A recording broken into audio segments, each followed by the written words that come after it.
Well, good afternoon. It is a rainy day out, which we needed rain, and so I'm awful glad to get that rain. It's dark out. I don't know if I can turn my laptop around where you can see out. See, it's raining out. It's a rainy day out there, and I'm glad we're having a rainy day. Started out this morning, I got to go for a good run, and then it started raining while I was running, and that was really nice. I enjoyed that a lot. I don't know why my laptop is so bright, by the way. I don't know how to fix that. This is probably my last blog with this laptop because we ordered a GoPro. So I'm excited about that. We can take it with us and really record some good things when Nick may be doing some projects, or we're going hiking, or running at Southside, or whatever the things that we're doing, some projects here in the house, because we're going to start doing some more projects, finishing up some things in the house in October. So we're pretty excited about that, to get the GoPro, take it with us and do things with us, and we can really get our vlog up and going a little bit. I think both of us want to do that now.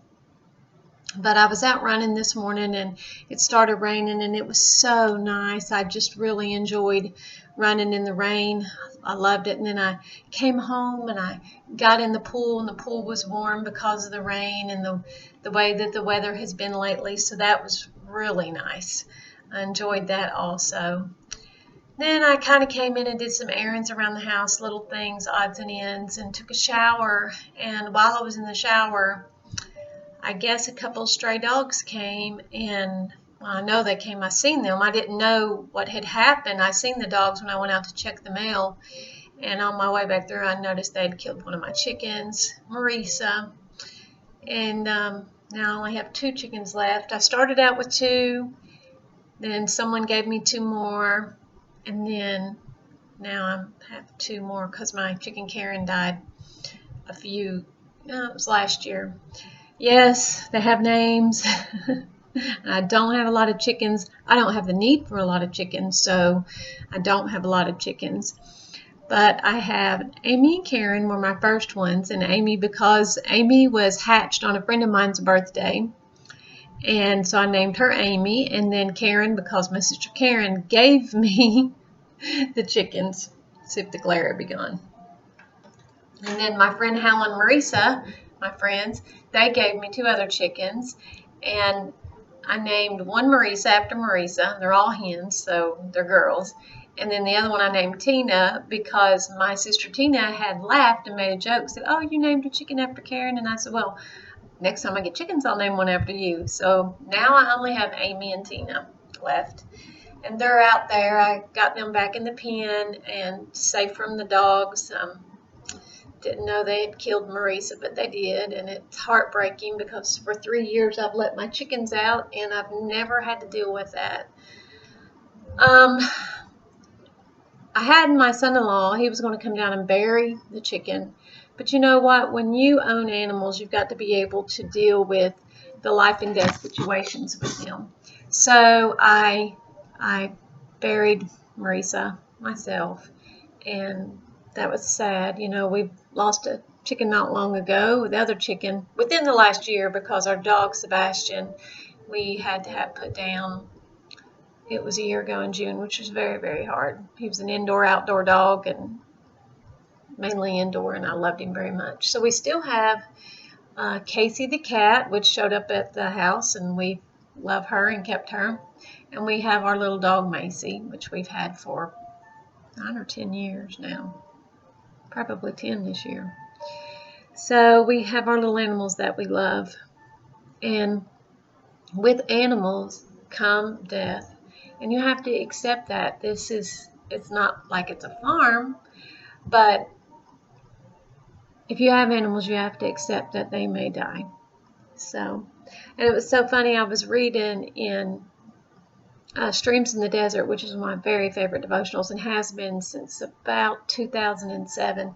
And I don't read it every day, and sometimes I just pick it up occasionally. But yesterday's was about joy and sorrow. And the verse was sorrowful yet rejoicing from 2 Corinthians 6:10. And there was a little story in there. And I'll just go ahead and read the story. Sorrow was beautiful, but his beauty was the beauty of the moonlight shining through the leafy branches of the trees in the woods. His gentle light made little pools of silver here and there on the soft green moss of the forest floor. And when he sang, his song was like the low, sweet calls of the nightingale. And in his eyes was the unexpectant gaze of someone who has ceased to look for coming gladness. He could weep in tender sympathy with those who weep, but to rejoice with those who rejoice was unknown to him. Joy was beautiful too, but hers was the radiant beauty of the summer morning.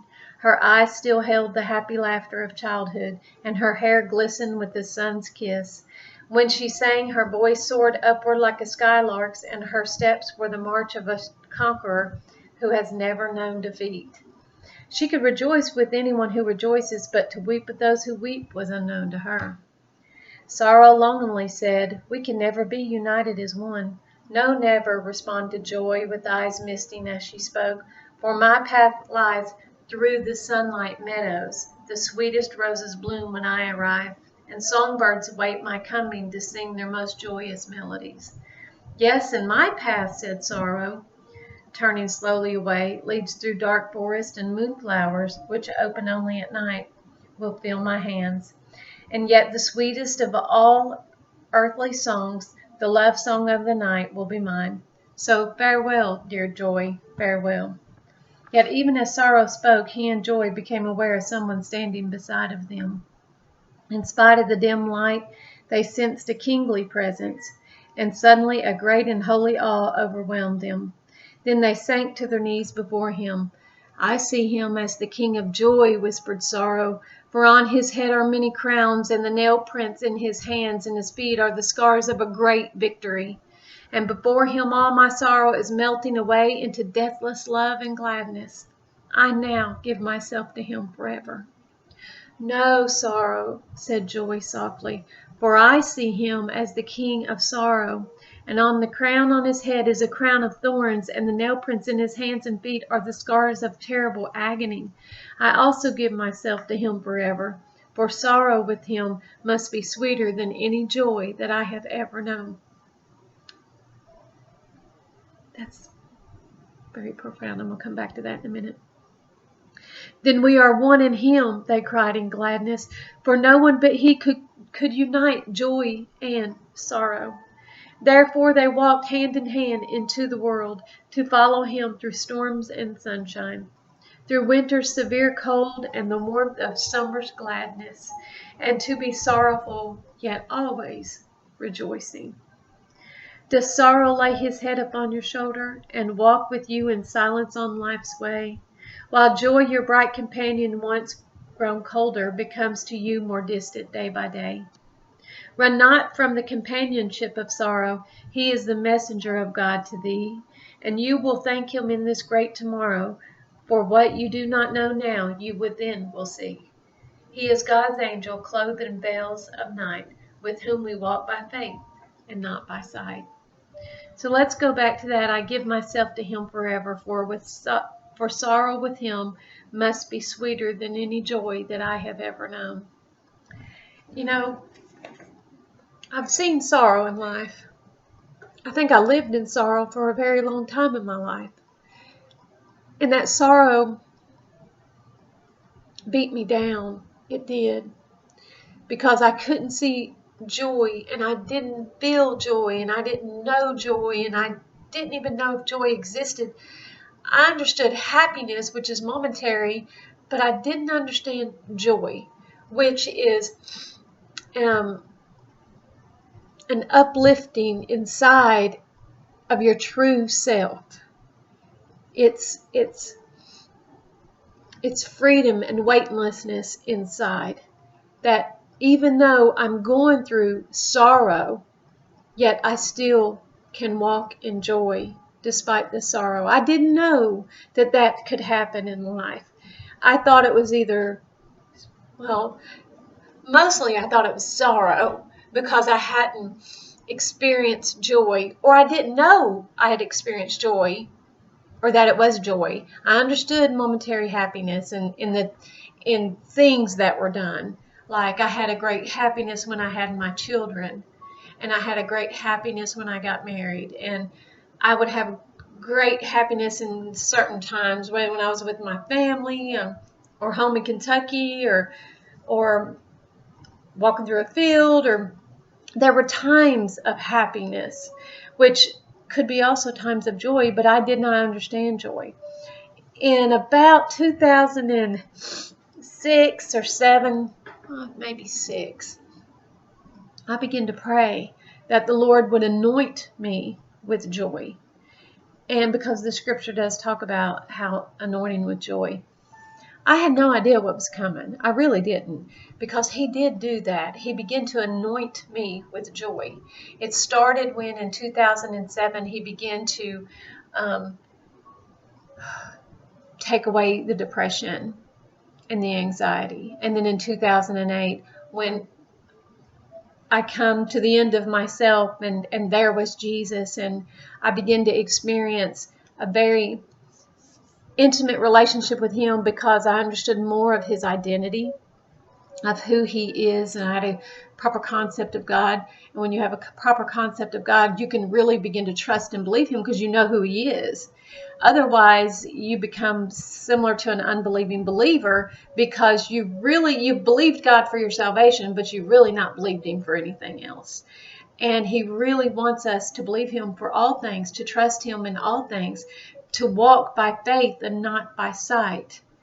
And that is when joy began to rise up inside of me. And I call it flowers blooming up inside of me. But there was so many things with that. Maybe one flower was called joy, and one flower was called peace, and one flower was called truth, and one flower was identity. One flower may have been righteousness. But it all began to come together at that time. And I begin to walk in joy and peace most of the time. And I still do. But there are going to be times of sorrow. But as a friend reminded me, don't let that sorrow steal your joy. And you can't. You can't. You can't. Jesus is joy. And joy lives within me. I can allow myself to bestow on the awareness of joy if I choose to. But isn't that where we come back to dependency on Christ, to intimacy with him? When God allows something in our life, whatever it may be, we don't turn away from him and deeper into sorrow.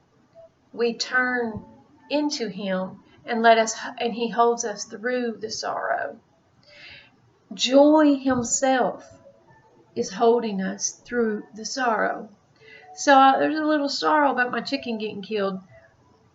And it's such a temporary thing of this world. There are people that go through so much more than a chicken getting killed.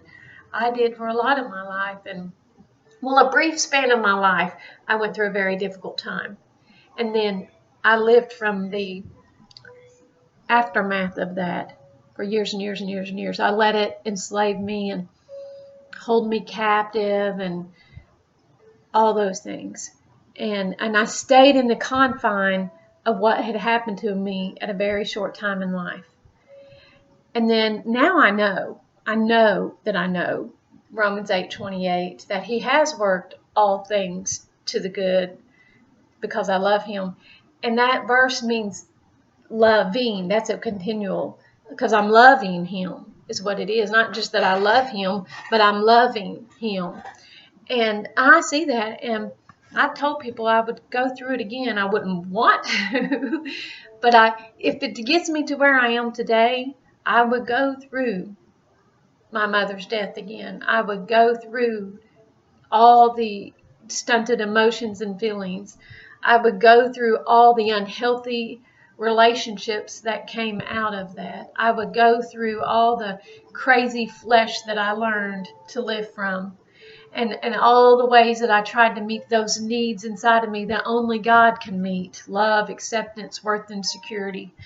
I would go through it again to be where I am today and to walk the walk that I've been walking these last 10 years. I wouldn't trade that for anything. So here again, where it says this. Well, still band's blowing it. I give myself to him forever, for sorrow with him must be sweeter than any joy that I have ever known. And that is so true. Sorrow with him is sweeter than any joy that I have ever known. And I'm thankful that he is sorrow and joy in the same time, experiencing life with him. He is my life. And if he suffered and had sorrow, then I'm going to suffer and have sorrow. That's just the fact of that.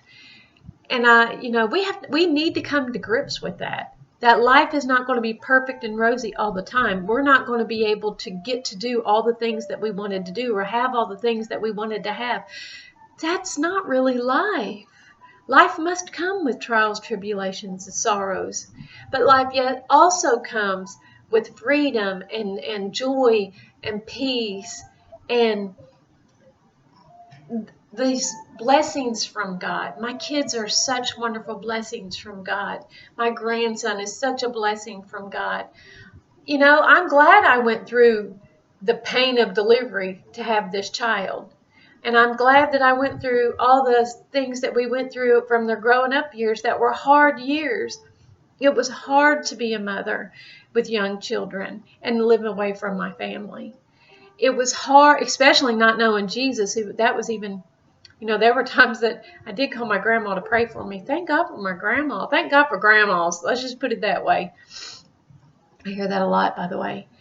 And I'm just so thankful for all the ways in my life that he has shown himself to me, that he has graced me with himself through other people such as my grandma, my Aunt Wilma, Connie, many others, so many of the ladies at church want to just speak a little bit of word of encouragement to me, just some word into me of truth, something. Those women have helped make me the woman that I am today. And I feel like God has also called me to be a woman to others in that same sense, to speak encouragement and truth and peace and joy into others. Identity, not just identity, but deeper truths of what happened to us on the cross. The cross is so central to who we are. So joy and sorrow today. And I think I really began to look into joy and sorrow about 2000. No, wait a minute. I wrote a Facebook post about it. It might have been 2010 when my dad's wife Sharon had passed away. And we were experiencing joy and sorrow during that time. And I think that's when God really began to bring that out into me. So I hope you have a blessed day. I hope that you are experiencing deep, true, abiding intimacy with Jesus today. He really is the way, the truth, and the life. Let him be your way, your truth, and life. Not just your because he is, but let him be who he is to you today. If you're going through a little bit of a sorrow, text somebody and say, hey, would you pray for me? Would you pray with me? Call them and say, I need prayer. And maybe you're uncomfortable praying with others, but get uncomfortable. Stay uncomfortable, whatever. But people need for you to pray with them sometimes, so do that. And you know what? Pray for me. And next time, maybe we'll have a little bit of a clearer picture with the GoPro. I hope today is just fantastic for you. No matter what you're going through, Jesus loves you. And he wants to do exceedingly and abundantly more than you can ask, think, or imagine, according to the power that works within you. And we know that power is Jesus. So enjoy the day in Christ.